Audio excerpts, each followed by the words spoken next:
So a couple of days ago, I was making a video about the best cantrips in D&D. And while I was doing this, I came to the realization that there are a lot of genuinely terrible cantrips in this game.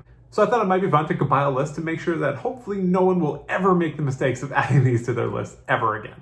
I've compiled a list of the 5 worst cantrips, and these are going to be in no particular order. Starting off with Blade Ward, having to use an action to gain resistance to bludgeoning, slashing, piercing damage is just ridiculous. You are much better off using your action to dash or disengage if you're that close to some kind of enemy that's going to hurt you. Just get away and get into a better position that's going to put you in a more advantageous spot for your next turns. This spell makes absolutely no sense. Never pick it. Next up, we're looking at Friends. Classic pick for a lot of bards that I know out there, but again, this spell is just completely ridiculous. All that it does is give you advantage on charisma checks. You don't even automatically succeed on them. And then once the spell effect ends, which by the way only lasts for 1 minute, the creature becomes hostile towards you. If they're prone to violence, they might attack you right away. This is just such a high risk, low reward spell. It makes no sense to ever pick it. Third up on the list is Resistance. This cantrip requires so much planning and forethought that I'm baffled that it even made it into the player's handbook. Having to maintain your concentration on this cantrip to only let one of your allies add 1d4 to a saving throw when you don't know if there's a trap that's coming up or if there's going to have a spell cast against them in the middle of combat. And if you are in combat, to have to sacrifice your action to just give an ally a d4 on their saving throw is so valueless, it's completely ridiculous. You're better off just trying to kill the thing that you're trying to protect your ally from in the first place. Never pick Resistance.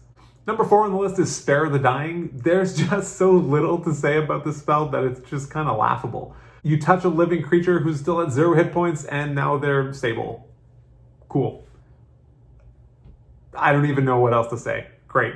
Why didn't you just use a potion that you probably had, or even roll a medicine check, or cast any number of other healing spells? The fact that it's also an action and not a bonus action, so even if you're in the throes of combat, I just can't. Never pick this spell. And the 5th spell on our list, I know I said these weren't in any particular order, but I did truly save the worst for last. It's borderline insulting that this cantrip was actually printed, and of course we are talking about Truestrike. Having to consume your action as well as maintain your concentration just to be able to get advantage on your next attack makes no logical sense whatsoever.